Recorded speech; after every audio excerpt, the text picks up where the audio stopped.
On this episode of China Uncensored, there are some pretty shocking rumors about what's happening inside Chinese preschools. Let's just say this episode is not suitable for children. Welcome back to China Uncensored. I'm Chris Chappell. Over the past 40 years, China has seen stunning economic growth. And for some people in China's growing middle class, it can feel like everything is great.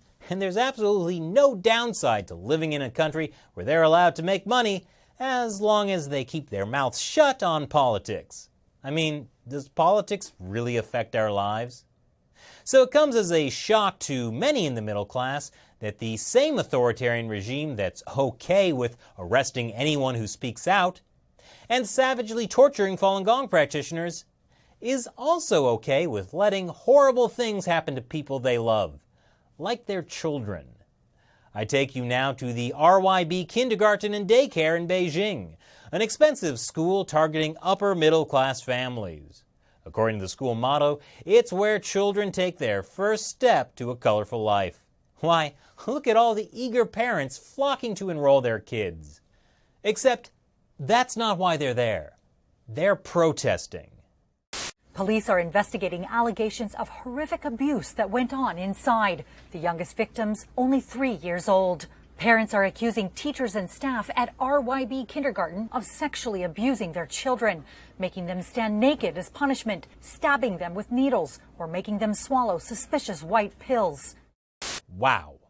And when I was in kindergarten, I complained about nap time. After hearing from other parents, I asked my child. My child said they take 2 white pills after lunch every day. They go to sleep after taking the pills. I wish I could say that was the worst of it. But besides those accusations, the most troubling accusation comes from the mother of a 3-year-old who spoke with 10 Cent News. The parent says that her child told her that kids at the kindergarten were given regular health checkups by an uncle and grandpa doctor in which they were made to stand naked while one of the doctors was nude as well. Wow, that makes Harvey Weinstein seem practically like a normal sexual predator. And even a kindergartner knows that when Uncle Doctor starts taking off his clothes, that's not how you play doctor. According to one allegation, a teacher threatened a student by saying, "I can hear whatever you say and see whatever you do because I have a very, very, very long telescope that can reach your home." I mean, it is kind of believable. China is a surveillance state after all. And you know what? I wish I could say those horrible allegations were it. But there are also allegations that the Chinese military was involved, which sounds outrageous, but it struck enough of a nerve that the Chinese military actually responded. And they never respond. A Chinese military commissar issued an extraordinary statement adamantly denying rumors that People's Liberation Army officers were implicated in the alleged sexual abuse. Those who spread the rumors, he warned, would be pursued for legal culpability. Now, I wish I could say that was it. But no, there's more. See this Chinese official visiting an RYB kindergarten in November 2016? That's Meng Jianzhu. He was China's top security chief and a powerful member of former Chinese leader Jiang Zemin's political faction, which opposes current Chinese leader Xi Jinping. Meng Jianzhu had praised RYB education, and there are even rumors he may have even profited from it somehow. So there are rumors floating around that all the negative publicity about RYB is actually part of a strategic political takedown of Meng Jianzhu, and that it's tied to high-level CCP power struggles. But even that's not all of it, because authorities have reacted to all of this by, you guessed it, telling the media to cover it up. As if that would make the problem disappear. Really? If you can't see it, it doesn't exist? I think someone needs to go back to kindergarten. But there's a silver lining to all the sharp needles. At least authorities have arrested 2 people in the scandal. Wait, what's that, Shelley? Oh, okay. Apparently, one woman who was arrested was not some teacher accused of stabbing her students with needles, force-feeding them pills, or making them play doctor. She was actually detained for spreading rumors about the abuse. As state-run media The Global Times writes, Rumor mongers and those that maliciously spread their rumors must face punishment and be held accountable according to law. Now, I know what you're thinking. Spreading rumors doesn't really seem like the worst part of all of this. Well, here's where it gets even more complicated. After days of investigation, the Beijing police released a statement saying that they found no evidence of sexual abuse at the kindergarten. They said they arrested one teacher who had been pricking kids with needles when they wouldn't take naps. Yeah, what kind of horrible teacher thinks that poking children with sharp objects would help them sleep? But police also said the rumors of children being fed pills and forced to play doctor were fabricated by parents who are now willing to apologize. Sounds like the police are covering up something, right? But in this case, they might actually be correct. Some of the disturbing accusations, like the kids being injected with unknown substances, are commonly seen in Chinese urban legends, like how when you were a kid, people always warned you about someone passing out apples with razor blades in them during Halloween. And this wouldn't be the first time that fear about child abuse in preschools triggered mass panic. It even happened in America. During the 1980s and 90s, there was a string of highly publicized cases about daycare child abuse in California.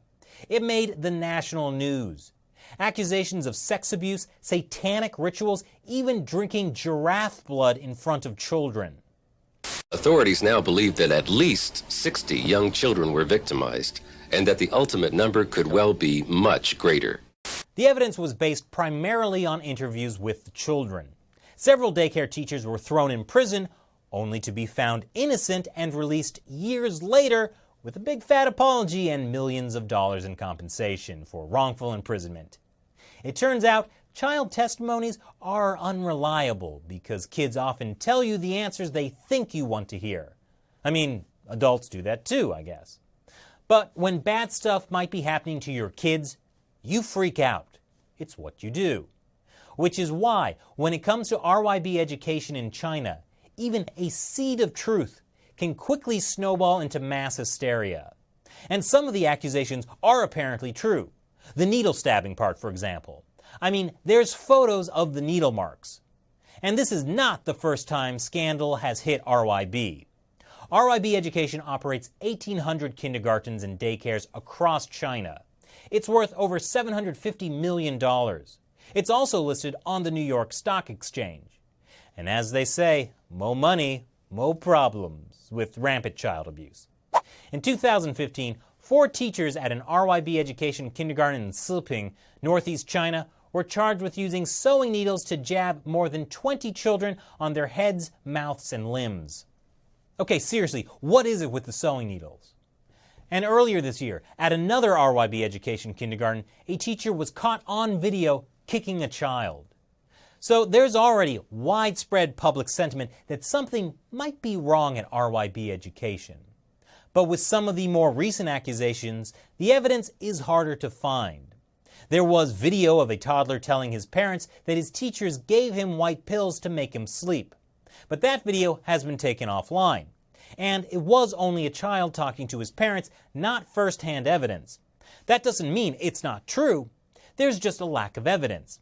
And the allegations of sexual abuse at this point are also still just allegations, ones that police are now dismissing. Police say that independent doctors found no physical evidence of sexual abuse in the kids. And according to state-run media, the police checked the 113-hour-long recovered surveillance footage and didn't find any evidence of anyone committing child sexual abuse. Of course, I don't exactly trust state-run media, and neither do a lot of people in China. And that is exactly the problem. Under the Communist Party, authorities have covered up so many scandals for so long and issued so many censorship directives that Chinese citizens are a little skeptical when reporting on an issue is suddenly squashed and any online discussion is heavily censored. In the environment the CCP has created, it's almost impossible to tell what is true and what is false.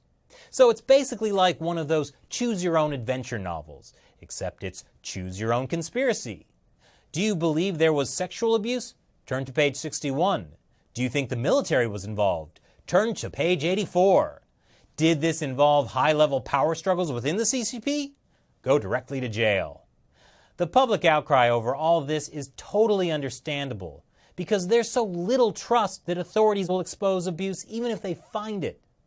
Since the story became public, the Ministry of Education has vowed to put an inspector in every kindergarten in Beijing, plus launch a much larger investigation. But that's just not very comforting to parents who, understandably, now believe the authorities are constantly lying to them.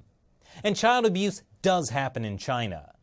Since 2010, news media and internet sites have reported more than 60 such cases of physical abuse at Chinese kindergartens and child care facilities.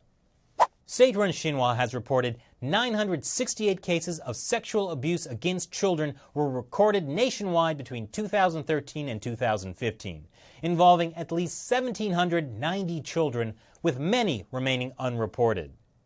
In 2013, the LA Times reported that in just 3 weeks, 9 cases of sexual abuse in Chinese schools involving more than 30 children have brought the neglected crime to light. And while those reports also caused outrage at the time, a lot of those cases happened to poor people. But this time, it's happening to the upper middle class, people who for a long time were pretty happy with the system that let them make money and live comfortable lives. And there's a widespread belief that if anyone gets in trouble with the authorities, well, it's because they did something wrong. Just keep your head down and trust the system. But now, there are rumors of terrible things happening to their own children. Authorities tell them they're investigating, but the parents think they're covering it up. And maybe they are. It's impossible to know. And who can they turn to now? This is what the CCP system of censorship and control does to society. The question is this scandal enough to actually affect their rule? Or will it all blow over next week? Too bad we can't flip to the end to see. That would be cheating. So what do you think? Leave your comments below. Thanks for watching this episode of China Uncensored. Once again, I'm your host, Chris Chappell. See you next time. Every time we cover a controversial topic like this, YouTube reduces our ad revenue. So to keep China Uncensored afloat, we rely on direct support from you, our viewers. Please click the orange button to visit Patreon, where you can pledge $1 or more per episode, and you'll get some cool rewards too. Go there now and support China Uncensored. Thank you.